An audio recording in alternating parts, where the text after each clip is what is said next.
একের পর এক খুন, ছিনতাই, ডাকাতি নাড়া দিচ্ছে জনমনে। কখনো বা মায়ের হাতে শিশু সন্তান খুন, কখনো আবার স্বামীর হাতে স্ত্রী সহ সন্তান খুন গণমাধ্যমের শিরোনাম হচ্ছে। আর সেই খুনের নৃশংসতা এতটাই ভয়াবহ যে মৃতদেহকে কোরবানির পশুর মতো টুকরো টুকরো করে ছড়িয়ে ছিটিয়ে ফেলে দেওয়া হচ্ছে। এক ঘটনা নৃশংসতা ছাপিয়ে যাচ্ছে অন্যটি। এর মধ্যে আবার চাঁদাবাজি আর কিশোর গ্যাংয়ের দৌরাত্ম্য চরমে। কোথাও দিনের আলোতে প্রকাশ্যে ছুরিকাঘাত, আবার কোথাও আধিপত্য বিস্তারকে কেন্দ্র করে গুলি। এরকম অপরাধমূলক নানা ঘটনায় বছর জুড়ে আলোচনায় থাকে ডেঞ্জার জোন হিসেবে পরিচিত রাজধানীর মোহাম্মদপুর, যেখানে কথা কাটাকাটি, খেলায় হারজিত, আবার কখনো চায়ের দোকানে আড্ডার জেরে সামান্য তর্ক থেকেও ঘটছে খুনের ঘটনা। পুলিশ সদর দপ্তরের সাম্প্রতিক তথ্য বলছে, চলতি বছরের প্রথম 4 মাসেই দেশে 1142টি হত্যাকাণ্ডের ঘটনা ঘটেছে। সব মিলিয়ে নিরাপত্তাহীনতা এতটাই চরমে পৌঁছেছে যে দিনের আলোতেও এখন অনেকেই বাইরে বের হতে ভয় পাচ্ছেন। গণপরিবহনে যাতায়াতকারী নারী, চাকরিজীবী, ব্যবসায়ী ও শিক্ষার্থীদের মধ্যেও আতঙ্ক বাড়ছে। বিশেষ করে ঈদকে সামনে রেখে ছিনতাই ও ডাকাতির আশঙ্কা আরও বাড়ছে বলে মনে করছেন অনেকে। খুন, ছিনতাইয়ে বিপর্যস্ত জনজীবন থেকে মুক্তির উপায় কি? কেন মানুষ ক্রমেই হিংস্রতায় বনের পশুকেও পেছনে ফেলছে? এসবের পেছনে সমাজ, রাজনীতি নাকি দেশের বিচার প্রক্রিয়া, কোনটি বেশি দায়ী?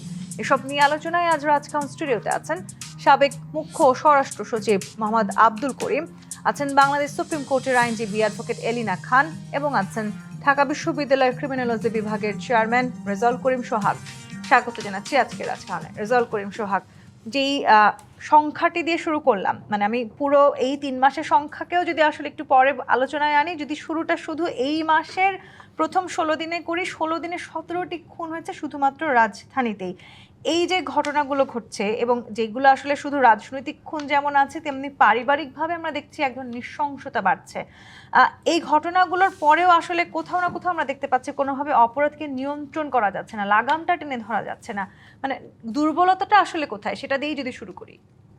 ওকে, ধন্যবাদ আপনাকে। যে বর্তমান সময়ে আসলে এটা খুব একটা আমাদের যে আলোচনার বিষয়, যে যখনই আমরা কোনো মিডিয়া দেখি বা কোনো নিউজ পেপার আমরা খুলি, কোনো না কোনো জায়গায় প্রত্যেক দিন যে আমরা মার্ডারের সংখ্যাটা দেখতে পাচ্ছি, যেখানে ব্যক্তি থেকে সমাজ এবং একজন থেকে একাধিক, এবং সেটা হতে পারে ব্যক্তিগত, সেটা হতে পারে রাজনৈতিক, সেটা হতে পারে বিভিন্ন কারণে আমরা দেখতে পাচ্ছি এই জিনিসগুলো অনেক পরিমাণ বেড়ে যাচ্ছে। এখন এগুলো নিয়ে যদি আমরা একটু পিছনে যাই, একটু যদি আমরা একটু অ্যানালাইজ করি, সেক্ষেত্রে কিন্তু আপনি দেখতে পাবেন যে এটার জন্য আমরা মনে করবো যে এখানে অনেকগুলো ইনগ্রেডিয়েন্টস জড়িত। এখানে শুধুমাত্র একটা বিষয় নিয়ে যে আমরা কথা বলবো এমন না, এখানে সামাজিক সমস্যা জড়িত, এখানে রাজনৈতিক বিষয় জড়িত, এখানে বিচারিক ব্যবস্থার অনেকগুলো লুপহোলস এখানে জড়িত। যদি আমরা সামাজিক বিষয়টা নিয়ে যদি আমরা ধরি, যে আপনি দেখবেন যে একটা সময় আমাদের যে সোসাইটি ছিল, আমাদের যে একটা সলিডারিটি ছিল, বর্তমান সময়ে সেটা আমরা দেখতে পাচ্ছি না। যেমন একটা সময় আমাদের মেকানিক্যাল সলিডারিটি ছিল, যেখানে আমাদের এই যে সেন্স অফ যেখানে ইউনিফর্মিটি, যেখানে ওয়াননেস, এই বিষয়গুলো আমাদের মধ্যে ছিল। আমাদের মধ্যে সেম ভ্যালিউস ছিল, নর্মস ছিল, তারপর মোরেস ছিল। কিন্তু বর্তমানে আমাদের এই টেকনোলজির যুগে এগুলো আমরা আস্তে আস্তে সেখান থেকে বের হয়ে আসতেছি। একটা সময় আপনি দেখবেন যে আমরা জয়েন্ট ফ্যামিলি ছিলাম, সেই জয়েন্ট ফ্যামিলি থেকে আমরা বিচ্যুত হয়ে এখন নিউক্লিয়ার ফ্যামিলি থেকে আমরা ধাবিত হচ্ছি। এই জয়েন্ট ফ্যামিলির যে একটা উপকারিতা, যে সবাইকে দেখে রাখা, সবার সাথে একটা কানেকশন, সবার সাথে একটা ভালো রিলেশন, এই জায়গাগুলো আমরা মিস করি। এট দ্য সেম টাইম যে ফ্যামিলির ক্ষেত্রে যে যত বেশি ফ্যামিলির সাথে অ্যাটাচমেন্ট থাকবে, যে যত বেশি ফ্যামিলির সাথে কমিটমেন্ট থাকবে, যার যত বেশি ফ্যামিলির সাথে ইনভলভমেন্ট থাকবে, তার তত বেশি ক্রাইম করার রেশিওটা অনেক বেশি কমে আসে। কিন্তু বর্তমানে আমরা দেখতে পাচ্ছি এগুলো প্রত্যেকটা জিনিস আমরা দেখি না বললেই চলে, যার ফলশ্রুতিতে সেগুলো ব্যক্তি পর্যায় থেকে শুরু করে সামাজিক পর্যায় পর্যন্ত এগুলোর আমরা প্রেজেন্স দেখতে পাই। কিন্তু আবার আইন শৃঙ্খলা রক্ষাকারী বাহিনীর ব্যাপারে আসলে যে আলোচনাটি বারবার উঠে আসছে, যে এতগুলো ঘটনা ঘটছে এবং পরপর ঘটছে, এরপরেও আসলে কেন লাগামটা টেনে ধরা যাচ্ছে না? আইন শৃঙ্খলা বাহিনী কি তাহলে কোথাও না কোথাও কি তাদের তৎপর কতখানি আছে সেটি জানান দিতে ব্যর্থ হচ্ছে কিনা? এখানে অনেকগুলো বিষয় আসলে আমরা দেখবো। সেটা হচ্ছে একটা ক্রাইম কমিট হওয়ার পরে যে আমাদের একটা যে আর্লি রেসপন্স করতে হয়, সেই বিষয়ে আমরা অনেক সময় ল এনফোর্সমেন্ট এজেন্সি থেকে যেভাবে সেটা সাড়া দেওয়ার কথা, সেটা কিন্তু আমরা দেখি না। এবং আপনি দেখবেন যে খালি আমরা প্রতিদিন মার্ডার হওয়ার বিষয়ে কথা বলতেছি, হত্যাকাণ্ড হওয়ার নিয়ে কথা বলতেছি, কিন্তু আপনি কখনো দেখছেন এই মার্ডার পরবর্তী সময়ে আমরা কয়জনকে অ্যারেস্ট করছি, অথবা কয়জনকে আমরা বিচারিক কার্যক্রমে পেশ করাচ্ছি, অথবা তাকে আমরা কোর্টে সাবমিট করার পরে কতজনকে আমরা দণ্ডিত করছি, অথবা দণ্ডিত হওয়ার পরে সে মিনিমাম 80% পানিশমেন্ট সে ফেস করছে কিনা, 70% পানিশমেন্ট ফেস করছে কিনা, এগুলো নিয়ে কি আমরা কখনো ভাবছি? যে প্রতিদিন আমরা দেখতে পাচ্ছি, শুধু আমরা স্ট্যাটিস্টিক্স দেখতে পাচ্ছি যে অমুক জায়গায় এমন ক্রাইম হচ্ছে, অমুক জায়গায় এত বেশি মার্ডার হচ্ছে, কিন্তু অ্যাট দ্য সেম টাইম আমাদের এটাও স্ট্যাটিস্টিক্স থাকা দরকার, আমাদের এটাও রেশিও থাকা দরকার, যারা হত্যাকাণ্ডগুলো ঘটাচ্ছে তাদের ক্ষেত্রে আমরা কজনকে বিচারিক ব্যবস্থার সাথে সম্মুখীন করাতে পারতেছি, কতজন এরকম সিভিয়ার একটা ক্রাইম করার পরও, একটা মার্ডার করার পরও তারা কেন জামিনটা পাচ্ছে, এই জায়গার লুপহোলসটা কোন জায়গায়, এখানে কি একটা কোঅর্ডিনেশনের অভাব, নাকি পুলিশের একটা আন্তরিকতার অভাব, নাকি জুডিশিয়ারি একটা কোন জায়গায় ঘাটতি আছে, প্রত্যেকটা জিনিস কিন্তু আসলে আমাদের অ্যাড্রেস করা উচিত। মানে কোথাও না কোথাও গিয়ে আসলে অপরাধ করার পর অপরাধী যখন পার পেয়ে যাচ্ছে, সেটি আসলে অপরাধটিকে আরো অনেক কয়েক গুণ বাড়িয়ে তুলছে অবশ্যই বলেও কি আপনি আপনি মনে যেমন করেন? আমরা যখন এগুলো নিয়ে আমরা যখন একটু ঘাটাঘাটি করি, যেমন অপরাধের অনেকগুলো ধরন আছে, যেমন আপনি দেখবেন যে ফার্স্ট টাইম অফেন্ডার, তারপর দেখবেন যে হেবিচুয়াল অফেন্ডার, সিজনাল অফেন্ডার, রি-অফেন্ডার, এগুলো আপনি দেখতে পাবেন। আজকে যারা মার্ডার কাজগুলো করাচ্ছে বা যারা মার্ডার কেসের সাথে যাদের ইনভলভমেন্ট, আপনি দেখবেন কোনো না কোনো সময় সে থেফটের সাথে ইনভলভমেন্ট ছিল, কোনো না কোনো সময় সে রাবরির সাথে ইনভলভমেন্ট ছিল, কোনো না কোনো সময় সে ডেকুরির সাথে ইনভলভমেন্ট ছিল, তার পিছনে আপনি অবশ্যই কেস রেকর্ড দেখতে পাবেন। তার মানে হচ্ছে সে যখন থেফট করার পরেও, রাবরি করার পরেও, গ্রিভাস হার্ট করার পরেও সে যখন পানিশমেন্টটা ফেস না করে আবার এই সোসাইটিতে ফিরে আসতেছে, তখন সে ফার্স্ট টাইম অফেন্ডার থেকে সে হেবিচুয়াল অফেন্ডার দিকে চলে যাচ্ছে, সে রিঅফেন্স করতেছে, সে রিসিডিভিজম করতেছে, সে রিঅফেন্ডার হচ্ছে। তার মানে এটাকে আমরা সিক্রেট ডেভিয়েন্স বলি। একজন মানুষ, একজন অপরাধী যখন সে অপরাধ পরবর্তী সময়ে তার সার্কামস্টেন্সেস কেমন হবে, সে যখন আগে থেকে সেটা পারসিভ করতে পারবে, তখন সে কোনো বিচার ব্যবস্থাকে সে মানবে না, সেই জায়গাটিতে এবং তার অপরাধের law মাত্রাটাও enforcement-কে হয়তো দিন মানবে দিন না। আরো বাড়তে থাকবে। জি, অ্যাডভোকেট এলিনা খান, মানবাধিকার সংস্থাগুলোর তথ্য দিকে যদি আমি তাকাই, গত 5 বছরে স্বামী বা নিজের পরিবার, নিজ পরিবারের সদস্যদের হাতে প্রাণ হারিয়েছেন 1565 জন নারী। শুধু স্বামীর হাতে খুন হয়েছেন 1034 জন নারী। আবার চলতি বছরের আমি প্রথম 4 মাসের যদি খুবই অমানবিক একটা দৃশ্য আপনাকে বলি, এই 4 মাসে 115 জন শিশু হত্যাকাণ্ডের শিকার হয়েছেন। মানে খুবই অদ্ভুত আসলে লাগছে যে 115 জন শিশু মাত্র এই বছর আমরা শুরু করেছি, এর মাঝে আমাদের 115 জন শিশুকেও হারাতে হয়েছে। এই যে ঘটনাগুলো ঘটছে, এবং অতি সম্প্রতি আপনি নিশ্চয়ই দেখেছেন বেশ কিছু ঘটনা খুবই আলোড়ন তুলেছে যে একই পরিবারে আসলে শিশুদেরকেও কিভাবে নৃশংসভাবে হত্যা করা হচ্ছে, মায়ের হাতে পর্যন্ত শিশুদেরকে নিহত হতে হচ্ছে।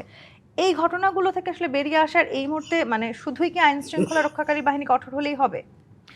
না, আমি একটু অন্যভাবে চাই। দেখেন, পারিবারিক আর সামাজিক যদি বন্ধন, মূল্যবোধ, নৈতিকতা এবং এগুলো যদি দৃঢ় না হয়, তাহলে সেক্ষেত্রে কিন্তু এ ধরনের ঘটনাগুলো ঘটে যায়। বাচ্চারা মানেই হচ্ছে তারা ধরেন একটু চঞ্চল হয়, তাদের প্রতি যে একটা ধৈর্যশীল হতে হবে পরিবারের সদস্যদের, আমাদের সেই ধৈর্যশীলতা কমে গেছে। আমি এটার জন্য মানে প্রযুক্তিকে কিছুটা হলেও দায়ী করব। প্রযুক্তি বলতে আমি বলছি যে আমার মারা সবসময় এত মোবাইল, মানে আমরা অ্যাডিকশন এর ভিতরে ঢুকে গেছি যে আমাদের বাচ্চারা যদি খাবার চাও সেটাও কিন্তু একটা আমরা বিরক্ত বোধ করি। মানে আমার ওই সময় কোনো হয়তো খুব ইন্টারেস্টিং কোনো জিনিস দেখছে, সেটা দেখতে যাই, আমি বাচ্চার প্রতি অবহেলা করছি। বাচ্চা তো বিরক্ত করবেই। এটা গেলে যেমন একটা পার্ট। আরেকটা পার্ট হচ্ছে যে আমাদের যে দেখেন শিশু যেগুলো মারা গেছে, কিন্তু তার ম্যাক্সিমামই কিন্তু মা দ্বারাই কিন্তু তারা খুন হয়েছে, অথবা রেপের শিকার হয়েছে আশপাশের লোক দ্বারা। মানে অল্প বয়সের বাচ্চারা রেপ বলতে কি বুঝে, তারা কিছুই বুঝে না, তাদেরকে মেরেও ফেলা হয়েছে, কারণ তারা তো বলে দিবে আমার ইয়ে করে। এবং সেটা যারা করেছে তারাও কিন্তু খুব যে বেশি বয়সে সবসময় তা না। কিন্তু আমি একটু অন্যভাবে আসি। গুম, খুন, হত্যা দীর্ঘদিন ধরে, ধরেন 5 বছর আপনি একটা হিসাব দিলেন, এটা দীর্ঘদিন ধরে হয়ে আসছে। আমরাও, আপনারা বলেন, আমরা কথা বলি আবার এই টেবিল থেকে আমরা চলে যাই। আমি এটাকে অন্যভাবে একটু দেখতে চাই। আমার মনে হয় যে প্রত্যেকটা ডিস্ট্রিক্টের প্রশাসনের লোকরা থাকে। কে থাকে? আইন শৃঙ্খলা বাহিনীর ভিতরে ওসি থাকে, সে কিন্তু জানে যে ক্রাইম কারা করছে, তাদের সোর্স থাকে। ওখানে ইউনো থাকে, ডিসি থাকে, আইন শৃঙ্খলার একটা মিটিং হয়ে থাকে।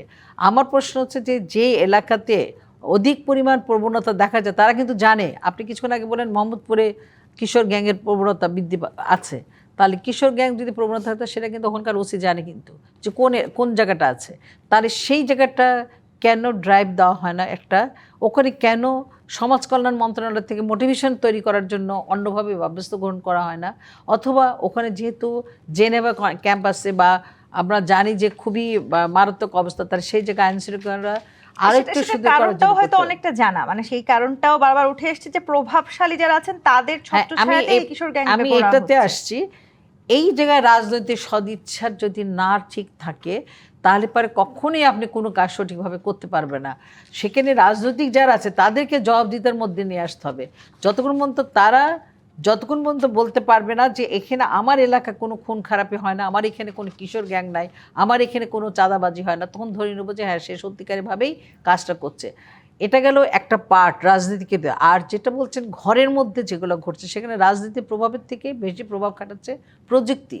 সেখানে মোবাইল ফোন, আপনার টিকটক। আমি কালকে একটা জায়গায় একটু কফি খেতে গেছিলাম, যা দেখি যে বৃষ্টির মধ্যে ভিজে সব টিকটক করছে এবং করিডোরে বাচ্চারা ছবি তুলতেছে, মা হচ্ছে ওগুলো টিকটকের কি করে আমি নিজেও জানি না, পরে বুঝলাম ওইটা টিকটকে সে নাকি ছাড়বে এটাতে।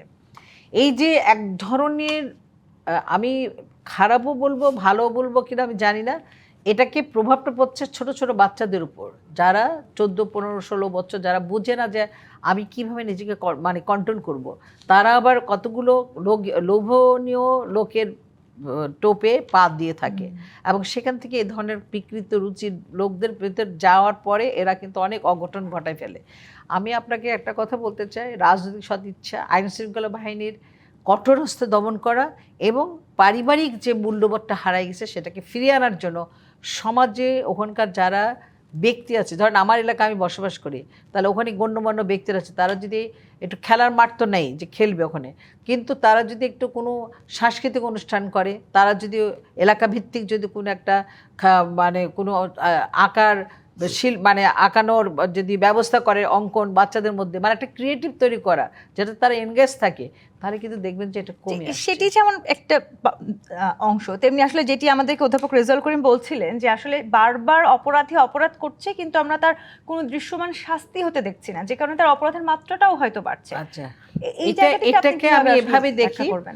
প্রথমত হচ্ছে প্রথমে যদি আমি এইভাবে আসি, কিশোর গ্যাংয়ের জন্য যে শাস্তির বিধানটা ধরেন, যেখানে আমরা উন্নয়ন ডেভেলপমেন্ট এরিয়া বলি, টঙ্গীতে বলেন, যেখানে যেখানে আছে, আসলে তো ওটা ডেভেলপমেন্ট না, বরঞ্চ ওখানে আরও বেশি রকম অপরাধের সাথে জড়ায় যায় তারা, কারণ ওখানে কোনো শিক্ষা তাদেরকে দেওয়া হয় না, তাদের কোনো রকম সাইকোলজিস্ট শুধু সাইকাট্রিস্ট বা তাদেরকে আলাদাভাবে যে তাদের মোটিভেশন করতে হয় সেরকম ব্যবস্থা নেই। এইটার জন্য কিশোর গ্যাংয়ের থেকে ওরা ওখান থেকে জামিন পায়, কারণ জামিন পাওয়া ওদের জন্য সহজ। আপনি কোর্টে যান, যেহেতু বয়স কম তাদেরকে দেওয়া হয়, কিন্তু তাদের বাবা মার হাতে দেওয়ার পরে তারা কিন্তু কন্ট্রোলের বাইরে চলে যায়। এটাকে একটা নীতিমালা তৈরি করতে হবে, তারপরে আপনি সেই জায়গা থেকে আপনি এদের যে শাস্তি হলেই যে সে ভালো হয়ে যাবে তাও না, আপনি শাস্তি দিলেন তারপর ব্যাক করে সে তো বুঝে গেল যে কী হবে। কারণ আপনি যদি ওই যে সেদিন পুরান ঢাকায় 3 জন কিশোর যে জেলে কিভাবে থাকতে হয়, কিভাবে ড্রেস পরতে হয়, কিভাবে যেতে হয়, এটার জন্য যেন তারা যে কাজটা করলো, আরেকটা শিশুকে মেরে ফেললো, তো এটাকে আপনি ওই শাস্তি না, এটা মানসিক বিকৃতি মনোজগতে একটা বিশাল বড় প্রভাব পড়েছে। সেজন্য আমি মোহাম্মদ আব্দুল করিমের কাছে আসতে চাই। আপনি শাস্তির থেকে বড় কথা হলো যে আমাদেরকে ওই জায়গা, যেমন ধরেন আপনি জেলখানা যান না কেন, জেলখানা তো মানসিক পরিবর্তনের জায়গাগুলো নিয়ে কাজ করা আমাদের কাজ। আমি আসবো আপনার কাছে মোহাম্মদ আব্দুল করিম। আমরা যেটি দেখছি যে পুলিশ সদর দপ্তর যে তথ্য দিয়েছে, তাদের তথ্য অনুযায়ী চলতি বছরের প্রথম 4 মাসে দেশে 1142টি হত্যাকাণ্ডের ঘটনা ঘটেছে। যদি পুলিশ সদর দপ্তরের তথ্য মতেই এতগুলো হত্যাকাণ্ড ঘটে, তাহলে এমন অনেক হত্যাকাণ্ড আছে যেগুলো আসলে হয়তো পুলিশ পর্যন্ত পৌঁছাই না। এই হত্যাকাণ্ডগুলোকেও যদি আমরা যুক্ত করি, তার মানে সংখ্যাটা হয়তো আরো বেশি। নিরাপত্তাহীনতার যে একটা বোধ একটা লম্বা সময় পর্যন্ত বাংলাদেশে ছিল, সেই বোধটা আসলে থেকেই গেল। আবার এই 4 মাসের কথা যদি আমি বলি, আইন শৃঙ্খলার এতটা অবনতি হওয়ার পরও আমরা এখনো পর্যন্ত আইন শৃঙ্খলা বাহিনীকে কোনো হার্ড অ্যাকশন নিতে কেন দেখলাম না? ধন্যবাদ। আপনার প্রশ্নের জবাব যথাযথ কর্তৃপক্ষ হয়তো দিতে পারবেন। জনগণের কাছে যেটা প্রশ্ন, সেটা হলো আইন শৃঙ্খলার দৃশ্যমান উন্নতি যদি না হয়, তাহলে দেশের ভাবমূর্তি, উন্নয়ন কার্যক্রম, বিনিয়োগের পরিবেশ এবং ওভারঅল ইমেজ ক্ষতিগ্রস্ত হয়। সেটা অহরহ হচ্ছে। একটি দেশে যখন বিপ্লব সংগঠিত হয়, বিপ্লব সংগঠনের সময় বিপ্লবীদের সাথে অনেক সময় কিছু খারাপ লোকও মিশে যায়, মিশে গিয়া আইনশৃঙ্খলা ভঙ্গে লিপ্ত হয়। যেমন আমাদের বিপ্লবের সময়, জুলাই বিপ্লবের সময় অনেকগুলো অস্ত্র থানা থেকে লুট হয়ে যায় এবং অনেকগুলো অস্ত্র এখনও পুনরুদ্ধার হয়নি। অবৈধ অস্ত্রের ব্যবহার আইনশৃঙ্খলার অবনতির অন্যতম একটি কারণ। এবং অ্যাডভোকেট এলিনা খান যেটা বলছেন, অপরাধীর যদি শাস্তি তার অপরাধের মাত্রা অনুযায়ী না হয় এবং শাস্তি প্রদান যদি বিলম্বিত হয়, justice delayed is justice denied, এবং আমাদের আইনের যেমন সংস্কার প্রয়োজন তেমনি পুলিশের বিচার বিভাগীয় আইনেরও জাস্টিস ডিলেড জাস্টিস ডিনাইড হলে আবার অনেকে পাল্টা বক্তব্য রাখতে পারেন যে justice হারিড hurried is justice buried. It should neither be delayed nor hurried. যথাসময়ে যদি বিচার না হয় এবং যথোপযুক্ত শাস্তির যদি ব্যবস্থা না হয় তাহলে ক্রাইম বাড়তে থাকবে। ক্রিমিনোলজিতে এটাই বক্তব্য। এখন আমাদের একটি ভঙ্গুর আইনশৃঙ্খলা পরিস্থিতি নিয়ে এই সরকার দায়িত্ব গ্রহণ করে, এবং আজকে মাননীয় প্রধানমন্ত্রী বলেছেন যে এই 3 মাসে, মাননীয় স্বরাষ্ট্রমন্ত্রী বলেছেন যে এই 3 মাসে পুলিশ বাহিনী, আইনশৃঙ্খলা বাহিনীকে কোনো রাজনৈতিক কারণে ব্যবহার করা হয়নি। এটা একটি ভালো বক্তব্য। রাজনৈতিক কারণে আইনশৃঙ্খলা বাহিনীকে কোনোভাবেই ব্যবহার করা উচিত নয়। অতীতের বিভিন্ন সরকার সময় রাজনৈতিক কারণে ব্যবহার করে অনেক ক্ষতির সম্মুখীন হয়েছে দেশ, এবং এই যে প্রযুক্তি আমাদেরকে যে ধ্বংসের দিকে নিয়ে যাচ্ছে এটার কোনো কন্ট্রোল মেকানিজম আমরা দৃশ্যমান দেখছি না। বিটিআরসি আছে বা অন্যান্য সংস্থা যেগুলো আছে, এদের পক্ষ থেকে কঠোর নিয়ম জারি করা উচিত এবং এই নিয়ম পালন করা উচিত, যাতে এই প্রযুক্তি আমাদেরকে ধ্বংসের দিকে না নিয়ে যায়। টিকটক করতে গিয়া মা ছেলেকে মারতেছে, পিতা তার মাকে মারতেছে, তার স্ত্রীকে মারতেছে। এই ধরনের একটি নিয়ন্ত্রণ দরকার। আর ধর্মীয় মূল্যবোধ শেখানো অত্যন্ত গুরুত্বপূর্ণ পরিবার পর্যায়ে, সামাজিক পর্যায়ে, এবং আমাদের মনস্তাত্ত্বিক প্রশিক্ষণেরও প্রয়োজন আছে। সাইকোলজিক্যাল যে প্রশিক্ষণ আমাদের যেটা হচ্ছে না, যার কারণে অপরাধ বেড়ে যাচ্ছে, এবং অপরাধের পর্যাপ্ত শাস্তি যদি না হয় তাতে করে অপরাধীরা পার পেয়ে যাচ্ছে, আইনের ফাঁকে অনেক সময় পার পেয়ে যাচ্ছে, আইনের ফাঁক আছে। আমার মনে হয় বিচার ব্যবস্থার সংস্কার প্রয়োজন, এবং পুলিশ যাতে কোনো রাজনৈতিক দলের হয়ে বা রাজনৈতিক উদ্দেশ্য সাধনের জন্য ব্যবহৃত না হয় সেজন্য পুলিশ আইন সংস্কারের প্রয়োজন। জি। পুলিশ আইনটা হয় 1861 সালে। আপনার সিপাহী বিপ্লবের 4 বছর পরে 1857 সালে সিপাহী বিপ্লব হয়, এবং তার 4 বছর পরে পুলিশ আইন হয় 1861 সালে। এবং আমরা পরীক্ষা করে দেখেছি এই একটি আইনের সাথে ক্রিমিনাল প্রসিডিওর কোডে অনেকগুলো আইনের সংশ্লিষ্টতা আছে। একটি আইন কোনো জায়গায় একটি ধারার সংশোধন করতে গেলে অনেক জায়গায় অনেকগুলো ধারা সংশোধন করতে হয়, এতে করে একটু সময় সাপেক্ষ ব্যাপার। কিন্তু পুলিশকে যদি তাদের মনোবল অক্ষুণ্ণ রেখে তাদেরকে ইন্ডিপেন্ডেন্টলি কাজ করতে দিতে হয় তাহলে পুলিশ সংস্কারের কোনো কিন্তু বিকল্প সেখানেই নেই। প্রশ্ন, যদি আসলে বারবার সরকার বলার চেষ্টা করছে যে কোনোভাবেই অন্তত তারা এই আইন শৃঙ্খলা বাহিনীকে রাজনৈতিক কাজে ব্যবহার করেন নাই, তাহলে আসলে পুলিশ কেন এখনো তৎপর হতে পারছে না? পুলিশ কেন তাদের মতন করে পুলিশের মনোবল, ব্যবস্থাগুলো নিতে পারছে না? পুলিশের মনোবলের উপর যে আঘাত আসছিল, জি, আপনি তো সেটা আসলে জানেন। ফিরবে কি করে? এই জায়গাটিতে আমি আসবো। এরই মধ্যে রাজনৈতিক হত্যার সংখ্যাটাও কিন্তু খুব একটা কম নয়। এই কয়েক মাসে 30 জনেরও বেশি রাজনৈতিক হত্যাকাণ্ডের শিকার হয়েছেন। এই জায়গাগুলোতে আমরা যে একটা ট্রেন্ড হচ্ছে মব সন্ত্রাস, জি, এই মব সন্ত্রাসের কারণে সেটাই বা আসলে আমরা কিন্তু কিভাবে নিজেদের এটা আওতায় একটি আনবো? এই জঘন্য আলোচনায় আমি একটি ফিরবো। অপরাধ, এবং মব সন্ত্রাসে যারা ইনভলভ তাদের কঠোর শাস্তি নিশ্চয়ই সেই হয়েছে শাস্তিটুকু বলে আসলে কেউ আমরা জানেন দেখছি না কেন? আমি এই আলোচনাতে ফিরবো। জিপে ইস্পাত নির্মিত রাজখান থেকে বিরতি নিয়ে ফিরছি, সাথেই থাকুন।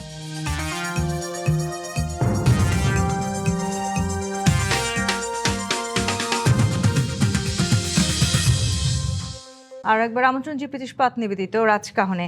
অ্যাডভোকেট এলিনা খান, আমরা যে জায়গাটিতে ছিলাম, মানে যেই হত্যাকাণ্ডের কথাগুলো আসলে আমরা পুলিশ সদর দপ্তরের মাধ্যমে জানতে পারছি, তার বাইরে গিয়েও এমন বেশ কিছু ঘটনা ঘটছে যেগুলো হয়তো পুলিশ পর্যন্ত আসছে না। সেই ঘটনাগুলো যদি আমরা যুক্ত করি, নিঃসন্দেহে সংখ্যাটা আরও বাড়বে। এর মধ্যে রাজনৈতিক কারণের কথা আপনি বা আপনারা সবাই বলছিলেন, রাজনৈতিক হত্যার সংখ্যাটাও খুব একটা কম নয়। 30 জনেরও বেশি রাজনৈতিক কারণে হত্যার শিকার হয়েছেন।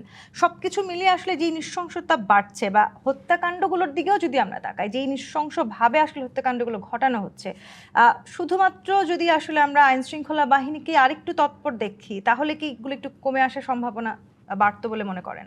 আচ্ছা, আইন শৃঙ্খলার শব্দটার সাথেই তো জড়িত হচ্ছে নিয়ন্ত্রণ বা সমস্ত কিছুকে যারা করছে অন্যায় তাদেরকে অপরাধ দমন করা। তো আইন শৃঙ্খলা অবশ্যই বাহিনী যদি তৎপর হয় তো সেক্ষেত্রে তো আমরা ধরেই নেব যে এখানে মানুষের সমস্যাগুলো হবে না, অন্যায়গুলো হবে না, হত্যাগুলো হবে না, গুম হবে না, খুন হবে না। কারণ একটা এলাকার ওসি কিন্তু সে একটা নিজেই মাস্তান। কেন মাস্তান? সে কিন্তু জানে তার এলাকায় কারা কারা অন্যায় অপরাধ করে থাকে, কারা কোন জায়গায় কী ঘটনা ঘটায়। তাহলে সে কেন চুপচাপ বসে থাকে? তাদেরকে কেন আইনের আওতা নিয়ে আসে না? মানে এই গডফাদারদেরকে আসলে খুঁজে বের করার কাজটাও তো আসলে না, রাষ্ট্রের। গডফাদার বলে আমার কাছে শোনেন, আমার কদিন আগে একজন ফোন করে বলে কে আমাকে টাকা দেন। আমি প্রথম বুঝি না আমি কিসের টাকা, বলে আমি গডফাদার ইমন বলছি। আমার কাছে ফোন নাম্বারটা লেখা আছে। আমি তো স্মল মাদার বলতেছি, তো আমার কাছে টাকা চাই কী হবে? মানে ও যখন বলছে কনভারসেশন হচ্ছে এরকম স্টার্টিং এরকম, আমি ভয় পেলে হয়তো অন্যরকম হয়তো ওয়ার্ডগুলা। কিন্তু প্রশ্ন হচ্ছে সেটা না, আপনি কে টেনে নিয়ে আসবে আর কে টেনে নিয়ে যাবে এটা আমার জানার দরকার নেই। আমি জানি যে আবার এখানে একটা থানা আছে, থানার লোকজন আছে, তারা হচ্ছে এখানে শান্তি আইন শৃঙ্খলা বাহিনী, তারা আমাদেরকে নিরাপত্তা দিবে। আমি এটা জানি, সেটা কি হচ্ছে? আমি এটা জানি, আমি এটা চাই, কিন্তু সেটা হচ্ছে না। যখনই তাদেরকে জিজ্ঞাসা করা হয় তখন বলে যে আমার পার চাপ আছে। আমার প্রশ্ন হলে এবার থেকে চাপগুলোর নামগুলো লিখে রাখলে তো হয়। সমস্যাটা হচ্ছে যে চাপটা কোথার থেকে আসে। ধরে নিলাম যখনকার কোনো দলের রাজনৈতিক দলের নেতা হয়তো চাপ দিচ্ছে, অথবা এমপি সাহেব চাপ দিচ্ছে, অথবা কাউন্সিলর চাপ দিচ্ছে, এই যে চাপের ঘটনা, তাহলে পরে আপনি তাহলে ওসি হিসাবে আপনি ওখান থেকে সরে যান। চাপের মুখে যদি আপনি নতি স্বীকার করেন তাহলে আপনার তো থাকার দরকার নেই। এই জায়গাটিতে আসলে বারবার পুলিশের সংস্কারের কথা বলছি আমরা, আইন শৃঙ্খলা বাহিনীতে নানান সময় সংস্কারের কথা উঠেছে। মোহাম্মদ আব্দুল করিম, আমি এখানে একটা লাইন বলি, সংস্কারের ওনার সময় 2007 সালে কিন্তু একবার সংস্কারে কিন্তু একবার পুলিশ সংস্কারের অধ্যাদেশ একটা জারি মানে তৈরি করা হয়েছিল, ড্রাফট করা হয়েছিল, কিন্তু আমিও ছিলাম সেখানে, ওটার ভিতর যারা করছে। কিন্তু দুর্ভাগ্যবশত যখনই সংস্কারের কথা হয়, যিনি বিরোধী দল থাকেন মানে অপোজিট, তেমন আমরা গেলে এটা করে ফেলবো, মানে এটার সমস্ত বাস্তবায়ন। কিন্তু সরকারে যখন সবাই যখন আসেন সে তখন সরকারে আসলে যায় সবাই তখন বলে এটার যে- বাস্তবায়ন এই হয় প্রশ্নটাই না। করি মোহাম্মদ আব্দুল করিম, কেন আসলে এই বাস্তবায়নটুকু হচ্ছে না? র্যাবের ইস্যু নিয়ে আপনি নিশ্চয়ই জানেন একটা বড় আলোচনা চলছে। র্যাবের বিলুপ্তি চেয়েছিল সবাই, তবু র্যাব বহাল থাকছে, যদিও তাদের বেশ কিছু, তাদের মধ্যেও এক ধরনের সংস্কারের আলোচনা আমরা শুনতে পাচ্ছি। ধন্যবাদ। সংস্কারটা হঠাৎ না, it should be a slow process. সংস্কারটা আপনি রাতারাতি দীর্ঘদিনের প্রচলিত একটি আইনের সংস্কার করবেন, রাতারাতি করে ফেলবেন, এটা হয় না। 2007-08 সালেও একটি পদক্ষেপ নেওয়া হয়েছিল, পুলিশ সংস্কারের একটি অধ্যাদেশের খসড়া করা হয়েছিল। পরে দেখা গেল যে এখানে বিপুল পরিমাণ সংস্কারের প্রস্তাব আছে এবং কেয়ারটেকার গভর্নমেন্ট সেটা বললেন যে এটা আমাদের বিষয় না, it should B the subject of political government. ওনারা এটা করলেন না। পলিটিক্যাল গভর্নমেন্ট তো এরপরে 15-16 বছরও আর সংস্কার করেননি, রিস্ক নেননি। এই সংস্কারগুলো প্রস্তাবগুলো যদি আরেকটু নমনীয় হতো, আমার মনে হয় ক্রমান্বয়ে হঠাৎ সংস্কার, বড় ধরনের সংস্কার না করে ক্রমান্বয়ে যদি সংস্কার প্রস্তাবগুলো বাস্তবায়ন করা যায়, এখনও কিন্তু প্রয়োজন আছে সংস্কারের প্রয়োজন। পুলিশের আইনের যেমন সংস্কারের প্রয়োজন, তেমনি অন্যান্য প্রচলিত অনেকগুলো আইনেরও সংস্কারের প্রয়োজন হবে। তাহলে কি আসলে এবং কোথাও না কোথাও গিয়ে রাজনৈতিক মূল সদিচ্ছা, সংস্কারটা সরকারের জায়গাটি থেকে শুরু হওয়া মূল প্রয়োজন? সংস্কারটা রাজনৈতিক সদিচ্ছা, এটাই মেইন সংস্কারের। সিদ্ধান্ত নিতে হবে রাজনৈতিক দলগুলোকে, কারণ রাষ্ট্র পরিচালনা করেন রাজনৈতিক দলগুলো। সুতরাং যে কোনো সংস্কার প্রস্তাব রাজনৈতিক দলগুলাই বাস্তবায়ন করবেন। এবং কেয়ারটেকার আমলে আপনার ইনুসারের আমলে কিছু পদক্ষেপ নেওয়া হয়েছিল, প্রস্তাব করা হয়েছিল, কি কিন্তু ছিল সেটা কেউ কি জানে ছিল না, সেটা কেউ জানে না। একটি সংস্কার কমিশন করাও হয়েছিল, কি কি পদক্ষেপ নেওয়া হয়েছে সেটা কেউ জানে তাহলে না। কার্যকারিতা হবে কি হবে না সেটি জানার সুযোগ খুবই সেটাও কম। জানার সুযোগ হয়নি। আমার মনে হয় পুলিশ আইন সংস্কারের খুবই প্রয়োজন আছে এবং সেটা শুড বি স্লো। কিন্তু মানে এখানে তো একটা প্রশ্ন থেকে যায় যে কোন সরকারই আসলে কেন এই সংস্কারটাতে হাত দেন না? মানে সেটা কি আসলে ওই যে চাপের কথা আপা বলছিলেন, সেই চাপটা কি আসলে সরকারের চাইতেও বড়? যেমন একসময় বোধহয় প্রস্তাব করা হয়েছিল পুলিশ কমিশন আইজিপির নিয়োগ দেবে ইত্যাদি, এবং সেখানে সরকারের কোনো হাত থাকবে না। এই বিষয়টা বোধহয় সরকার অ্যাকসেপ্ট করবেন না, কোনো গভর্নমেন্টে বোধহয় করবেন না। দেশের পুলিশ প্রধান নিয়োগ হবে, সরকারের কোনো বক্তব্য থাকবে না, সেটা বোধহয় কোনো পলিটিক্যাল গভর্নমেন্ট এটা বোধহয়, ক্ষমতাটাকে আসলে সবাই নিজের খুব কাছাকাছি রাখার চেষ্টা করছে। এটাই স্বাভাবিক। পলিটিক্যাল গভর্নমেন্ট তার কোনো ক্ষমতাই থাকবে না আইজিপি নিয়োগে, এটা বোধহয় কেউ মানবে না। আবার সেই ক্ষমতার কারণেই আসলে আমরা দেখতে পাচ্ছি যে গডফাদাররা ধরাছোঁয়ার বাইরে চলে যাচ্ছেন। অধ্যাপক রেজাউল করিম সহ কিশোর গ্যাংয়ের যে জায়গাটি, সেটি এখন বেশ প্রকট হয়ে উঠেছে বাংলাদেশে। এই কয়েকদিনে গ্যাং সংখ্যা 250 ছাড়িয়েছে, যেখানে সদস্য সংখ্যা 1.5 লাখেরও বেশি। যদি সদস্যরাও গ্রেপ্তার হন, তারপর আসলে তাদের যারা গডফাদার তারা ধরাছোঁয়ার বাইরে থাকেন। এই যে বারবার আসলে আইন শৃঙ্খলা বাহিনী কিছু সংখ্যক লোককে ধরাছোঁয়ার বাইরে রাখছেন, সেটি কি আসলে একটা অন্যতম কারণ কিনা আমাদের এই অবস্থার, আসলে আইন শৃঙ্খলা ব্যবস্থার? না, এখানে আসলে অনেকগুলো ডিবেট থাকে। আপনি যেমন রিসেন্টলি আমি মোহাম্মদপুরের, যেহেতু আপনি এক্সাম্পল দিয়েছেন, মোহাম্মদপুর জোনের এক পুলিশ অফিসার একজনকে 5 দিন পরে দেখলো যে আপনি এখানে কি করেন, মানে আপনাকে তো 5 দিন আগে অ্যারেস্ট করছি, বাট আপনি এখানে কীভাবে? সো তার মানে এটা আমরা বুঝতে পারি যে 5 দিন আগেও তাকে অ্যারেস্ট করে তাকে থানায় সুপর্দ করা হয়েছে বা কোর্টে তাকে সাবমিট করা হয়েছে, সে কোনো না কোনোভাবে জামিন পেয়ে গেছে। তাহলে প্রশ্নটা হচ্ছে তাকে আসলে জামিনটা করতেছে কারা? এই ক্ষেত্রে সবচেয়ে বড় দুর্বল জায়গা কোনটা, লুপহোলস কোন জায়গায়? এখানে পুলিশ এবং জুডিশিয়ারির মধ্যে আসলে কেন কোঅর্ডিনেশনটা নাই? কেন তারা উইদিন শর্ট টাইমে তারা জামিনটা পেয়ে যাচ্ছে? এখন আপনি বলছেন যে আজকে গডফাদার বলি বা মাস্তান বলি বা বস বলি, তারা কিন্তু একদিনে তৈরি হয় না। যে দেখবেন যে প্রথমে সে জুভেনাইল ডেলিনকুয়েন্ট থাকে, পরে সে ওখানে আস্তে আস্তে সিনিয়র হয়, পরবর্তীতে সে আস্তে আস্তে আপনার একটা অর্গানাইজড ক্রাইমের সে একজন সে ক্রিমিনাল হচ্ছে। এজন্যই আপনি দেখবেন যেখানে একটা হায়ারার্কি থাকে, যারা আজকে জুভেনাইল ডেলিনকুয়েন্ট তাদেরকে যারা মাস্তান বা যারা হচ্ছে অর্গানাইজড ক্রাইমের যারা বস হিসেবে নিজেদেরকে সাব্যস্ত করতেছে, তারাই তাদেরকে এখানে স্পন্সর করতেছে। এখানে কথা হচ্ছে এই একটা আপনার নেকজাস, সেই নেকজাসটা এখানে একদিকে যেমন আমরা দেখি যে পুলিশ ল এনফোর্সমেন্ট এজেন্সির একটা অংশ এখানে জড়িত, আবার দেখবেন যে এখানে যারা ক্রিমিনাল গ্রুপস বিভিন্ন, তাদের মধ্যে একটা ইন্টারকানেকশন থাকে। আপনি দেখবেন যে রিসেন্টলি যে একজন ইমন মার্ডার হলো, সেক্ষেত্রে আমরা কি দেখতে পেলাম, সে আরেকজন অর্গানাইজড ক্রিমিনালের সে একজন রিলেটিভস। তার মানে কি তাদের মধ্যে একটা এখানে বন্ডিং আছে, একটা ফ্যামিলিয়াল একটা বন্ডিং আছে। এখন আমরা বলতেছি এগুলো কেন আসলে হচ্ছে না, বাট এই ক্ষেত্রে আমাদের অনেকগুলো এখানে লোপহোলস আছে। সেটা আইনের হতে পারে, সেটা পুলিশই হতে পারে, সেটা আমাদের জুডিশিয়ারির মধ্যে হতে পারে। এখন আমরা খালি কোনো কিছু আসলেই আমরা কোনো একটা জিনিস আমরা পরিবর্তন করতে চাই, আমরা আইন পরিবর্তন করতে চাই, আমরা রিফর্ম করতে চাই, সংস্কার করতে চাই, কিন্তু এটা আসলে কীভাবে হওয়া উচিত, কীভাবে আগালে আমাদের জন্য ভালো হয়, কখনো আমরা এগুলো নিয়ে যদি আসলে এই প্রশ্নটা করি বারবার, আসলে এই পরিবর্তন করে, আইনকে পরিবর্তন করে, সংস্কার করেই কি আমরা আইন শৃঙ্খলা না, এখন সংস্কারটা আপনি কিভাবে করতেছেন এটা হচ্ছে মুখ্য বিষয়। যেমন আমরা একটা সংস্কার করার জন্য এখানে 3টা এলিমেন্টস আপনার দরকার। আপনার দরকার এখানে পারপাস দরকার, আপনার আউটকাম দরকার, প্রসেস দরকার। আপনি যে পরিবর্তন করবেন কিসের জন্য করবেন, ওয়াই, এবং আপনি পরিবর্তন করার ফলে আপনার আউটকামটা কী আসবে সেটা আমরা ভাবছি, এবং এটা যে আমরা পরিবর্তন করব কোন প্রসেস আমরা করব, মানে এটা মেথোডোলজি কী হবে, মেথডস কী হবে, আমরা কি কোনো একবার ভাবছি? এখন একটা সরকার আসছে, সে নিজের মতো করে একটা চেঞ্জ করলো, আরেকজন সরকার এসে আগের সবগুলো বাদ দিয়ে দিল, সে নতুন একটা আইন তৈরি করলো। এভাবে তো কখনো আপনি আইন তৈরি করে কোনো কিছু দমন করতে পারবেন না। রাষ্ট্রের নিরাপত্তার জায়গাটিকে ছাপিয়ে যাচ্ছে আসলে ক্ষমতার কাছাকাছি যারা থাকতে চাইছেন তাদের এক ধরনের প্রচেষ্টা। এবং আপনি যে নেক্সাসের কথা বলেছেন, সেই নেক্সাসের সেই চক্রটির মধ্যে তার মানে উচ্চ পর্যায় থেকে শুরু করে খোদ অপরাধী পর্যন্ত সবাই জড়িয়ে আছেন।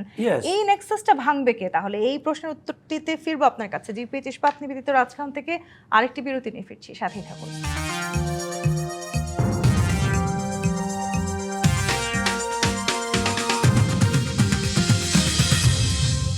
জিপিএইচ ইস্পাত নিবেদিত রাজকাহন দেখছেন। রেজাউল করিম সহ ঠিক যেই জায়গাটিতে আমরা বিরতিতে গেলাম, নেক্সাসটা আসলে একটা গড়ে উঠছে আপনি বলছেন। সেই নেক্সাসে আমরা একেবারে উচ্চ পর্যায়ে যাকে দেখছি সেখান থেকে শুরু করে খোদ অপরাধীকেও দেখছি। নেক্সাসটা ভাঙার দায়িত্বটা তাহলে কার? হ্যাঁ, এটা হচ্ছে একটা গুরুত্বপূর্ণ প্রশ্ন যে আসলে এটা ভাঙবে কে, বাট ওই যে মালাটা পরাবে কে, এটা হচ্ছে বড় বিষয়।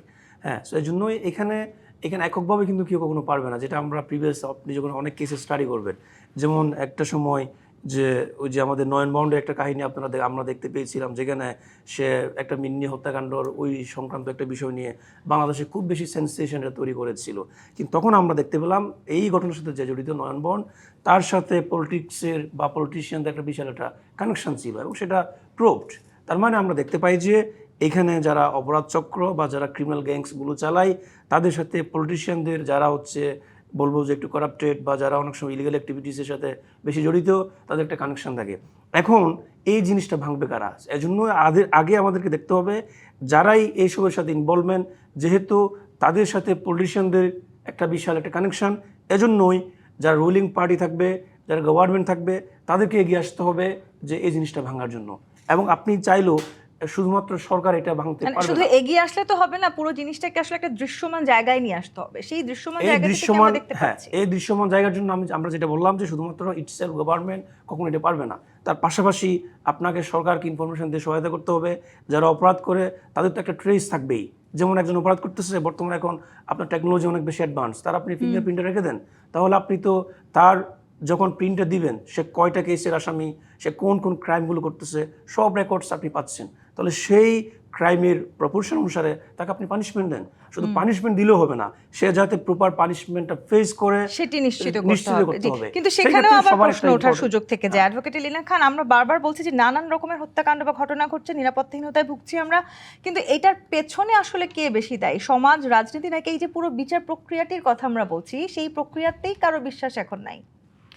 পুরোটাই জড়িতের সাথে। পরিবার থেকে যে আসছে সে তো জড়িত হচ্ছে অপরাধের সাথে, সেখান থেকে সমাজের বিভিন্ন কর্মকাণ্ড করছে, ওখান থেকে চলে আসছে বিচার ব্যবস্থার মধ্যে।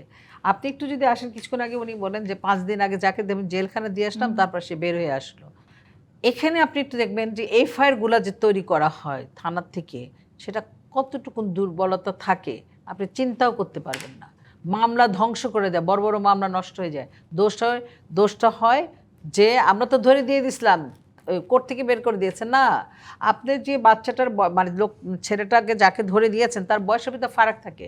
আপনাকে জানতে হবে যে ওসি সাহেব বা কি সরি থানার যেটা দিয়েছে তার বয়স, যখন জেলখানে সে ঢুকছে ওখানেও কিন্তু তার বয়সটা দেখা হয় ডাক্তার দিয়ে। তো সুতরাং বয়সের যখন ভ্যারি করে তখন স্বাভাবিকভাবে করতে তাকে সন্দেহ হয়, তখন তাকে তো ছেড়ে দেয়। এই জায়গাগুলোকে আমাদের নজর দিতে হবে। এফআইআরটা কীভাবে করা হলো, চার্জশিটটা কীভাবে গঠন করা হলো, যেখান থেকে বের হয়ে যাচ্ছে কিভাবে।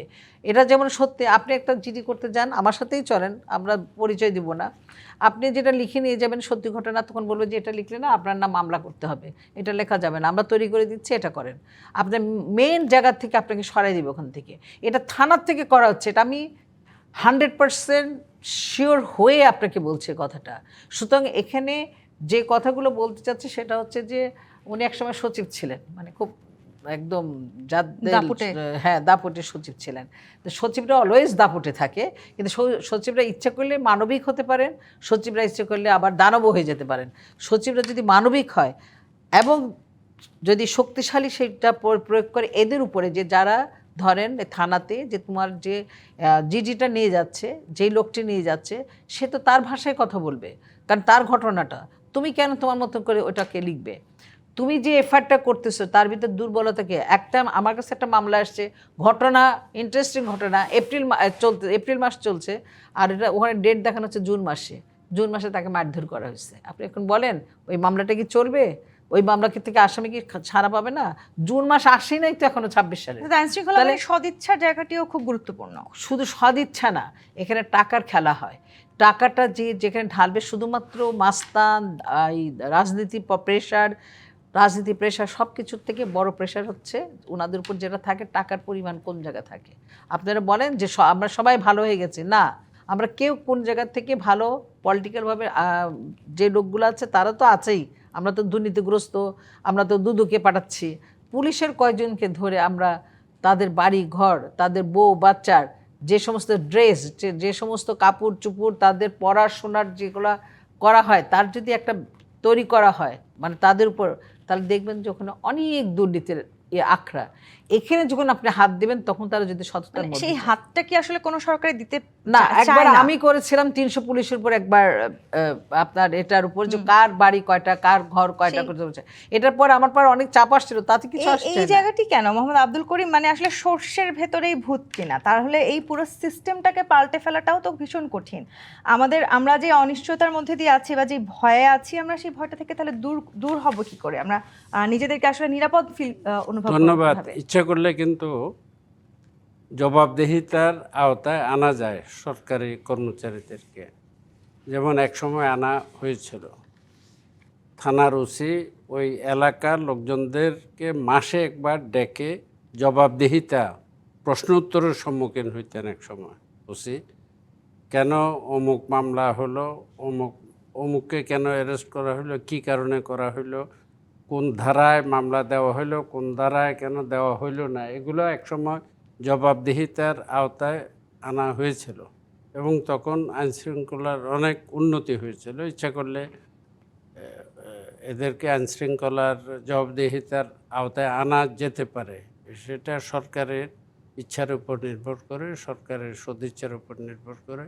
এবং পুলিশকে জবাবদিহিতার আওতায় আনলে আইনশৃঙ্খলার অভূতপূর্ব উন্নতি হবে। যেমন অনেক ধারা আছে আইনের, অনেক ধারা, কতগুলো ধারা অ্যাডভোকেট এলিনা খান যেটা বললেন, এফআইআর তৈরির সময় যদি ধারাগুলো যথাযথভাবে না দেওয়া হয়, পরবর্তীতে মামলাটা দুর্বল হয়ে যায়, এই মামলা প্রমাণ করা কঠিন হয়, অপরাধীকে শাস্তির আওতায় আনা কঠিন হয়ে পড়ে। এই জন্য প্রতিটি স্তরেই মামলা পরিচালনার এফআইআর থেকে শুরু করে প্রতিটা স্তরেই যাতে পুলিশ অফিসাররা বা সংশ্লিষ্ট যদি আমি অন্য যুক্ত যারা করি আছে, এখানে, আপনারা বিশেষজ্ঞ বিধায় আপনারা এই বিষয়গুলো জানেন, একেবারে যিনি তৃণমূল পর্যায়ে সাধারণ মানুষ তারা হয়তো এই বিষয়গুলো সম্বন্ধে তাদের জানারও আসলে অনেক সীমাবদ্ধতা আছে, তাদের পর্যন্ত আসলে এই বিষয়গুলো জানানোর প্রয়োজন কিনা?